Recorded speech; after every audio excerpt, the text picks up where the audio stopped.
अस्सलाम वालेकुम, मैं हूं फैसल अली और आप देख रहे हैं मेरा यूट्यूब चैनल। ईरान और चीन के दरमियान होने वाले 25 सालों तक के लिए तवील मुद्दती जो एक दो तरफा कॉपरेशन अग्रीमेंट हुआ है, जिसमें बड़े पैमाने पर डिफेंस, इंफ्रास्ट्रक्चर, एनर्जी, वेपन्स और इंटेलिजेंस शेयरिंग जैसे अहम तरीन मंसूबे इन पर काम करना है ईरान और चाइना ने मिलकर। इसको इस वक्त अमरीकी मीडिया जो बाइडन की सबसे बड़ी नाकामी करार दे रहा है और ख़ुद अमेरिका की जो एक पॉलिसी चलती आ रही है ईरान के हवाले से कि उसने ईरान को आइसोलेट करना है, इस पर पाबंदियां लगानी है कि ये न्यूक्लियर जो इनरिचमेंट है ये ना करे। लेकिन ये तमाम तर हरबे, तमाम तर चालें नाकाम हो चुकी हैं। उसके साथ साथ यमनी जो हौसी मूवमेंट है, अंसारुल्लाह की पॉलिटिकल लीडरशिप, उनमें बड़ा जश्न मनाया जा रहा है ईरान की इस कामयाबी के हवाले से। इस बारे में आपको बताएंगे। इससे पहले हम आगे बढ़ें, अगर आप हमारे चैनल पर नए हैं तो चैनल को सब्सक्राइब करें, वीडियो को लाइक करें और बेल आइकन ज़रूर दबाएं ताकि आप आने वाली अपडेट से आगाह रह सकें और अपने फीडबैक से ज़रूर आगाह करें।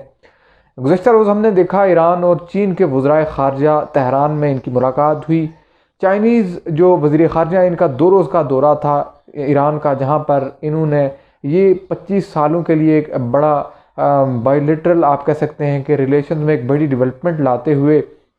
एक दो तरफ़ा एक तावन का एक अग्रीमेंट हुआ, जिसमें चीन ईरान में इन्वेस्ट करने जा रहा है और एक ऐसे वक्त में इन्वेस्ट करने जा रहा है जब ईरान पर पाबंदियां हैं और उन ममालिक पर भी पाबंदियां हैं जो ईरान के साथ इन्वेस्टमेंट करना चाहते हैं या ईरान में इन्वेस्टमेंट करना चाह रहे हैं, उनको अमेरिका की तरफ से पाबंदियों का सामना होता है। लेकिन चीन ने बड़े पैमाने पर जो बाइडन की तमाम तर चालों को नाकाम बनाते हुए अपने इंटरेस्ट को बचाते हुए, क्योंकि इसमें चीन का भी इंटरेस्ट है।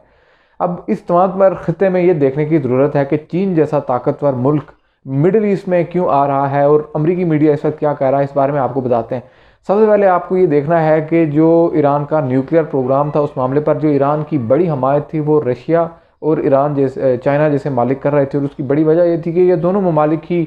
एंटी अमेरिका हैं, अमेरिका के साथ इनकी कशीदगी चल रही होती है, ट्रेड के मामलात हैं, वेपन्स का मामला है। इस तमाम सूरत हाल में चाइना और रशिया हमेशा से ही अमेरिका के कंपटीशन में रहते हैं। अब इस तमाम सूरत हाल में इन दोनों ममालिक को एक इस तमाम तर ख़ित्ते में अपना असर और रसूख भी बढ़ाना है और उन तमाम मालिक के साथ भी उन्होंने खड़ा होना है जो अमेरिका के ख़िलाफ़ नहीं। इसलिए ईरान मिडिल ईस्ट के मामले में एक बस्ट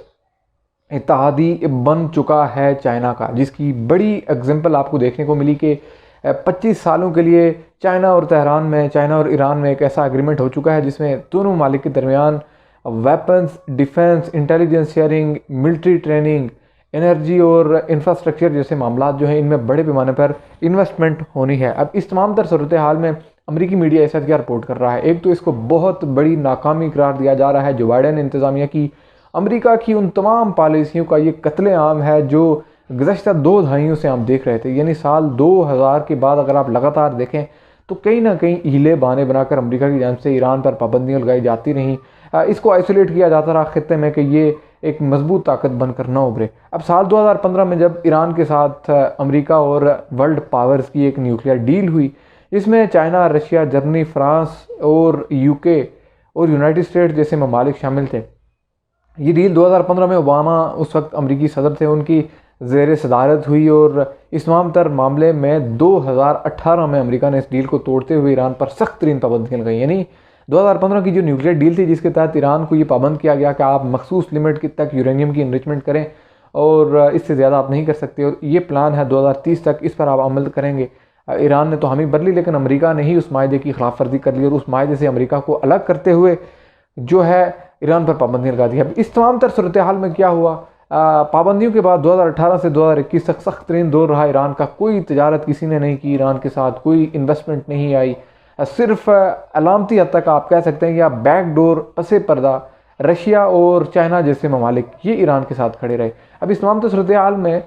चाइना जो है वो बड़ा ज़बरदस्त और ट्रिकी तरीके से कार्ड खेल चुका है। अब यहाँ पर ये बड़ा मफाद ईरान का भी है, क्योंकि इसको एक ऐसे मजबूत मुल्क की जानिब से हमायत प्रैक्टिकली मिल चुकी है जो एक बड़ा ताकतवर और राइजिंग इकॉनमी है और वर्ल्ड पावर्स की दौड़ में सुपर पावर बनने की उस ख्वाब देख रहा है। यानी चाइना की बात कर रहे हैं, क्योंकि चाइना का अगर आप ट्रेड वार देखें,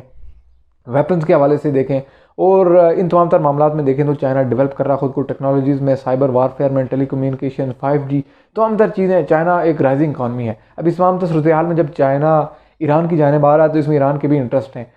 चाइना के भी इंटरेस्ट हैं। चाइना का इंटरेस्ट मिडिल ईस्ट जैसा जो कन्फ्लिक्ट जोन है जहाँ रशिया जैसा मुल्क एक बड़ा अपना आप असर और रसूख आप कह सकते हैं उसको बना चुका है, जिसमें उसको आप शाम में देख सकते हैं।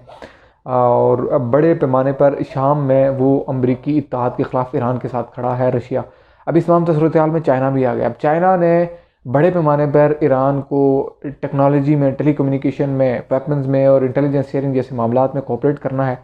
इस तमाम सूरत हाल में अमरीकी मीडिया ये कह रहा है कि ये बुनियादी तौर पर चाइना का एक ट्रिक है जो वो मिडिल ईस्ट में घुसने जा रहा है, और मिडिल ईस्ट में अपना इन्फ्लुएंस बढ़ाने के लिए उसने ईरान के साथ ताल्लुकात आरास्ता कर लिए हैं। अब इस तमाम तर सूरत हाल में ये मामला ऐसे ही नहीं हुआ। साल 2016 में जब चाइनीज़ सदर शी जिनपिंग ने तेहरान का दौरा किया, उस वक्त ये बात हसन रूहानी के साथ डिस्कस हुई थी उनकी कि हम इस तरह का अग्रीमेंट, इस तरह की हमें कोऑपरेशन प्लान अग्रीमेंट एक बनाना चाहिए जिसको लेकर हम आगे चलें और एक दूसरे के मफादात जो हैं उनका तहफ़्फ़ुज़ करें।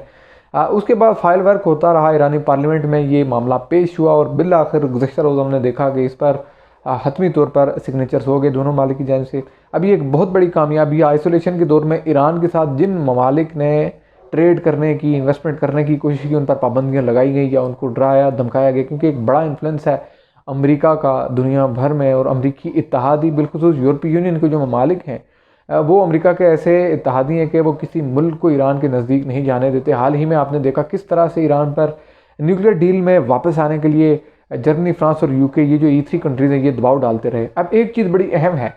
इस वक्त यमनी जो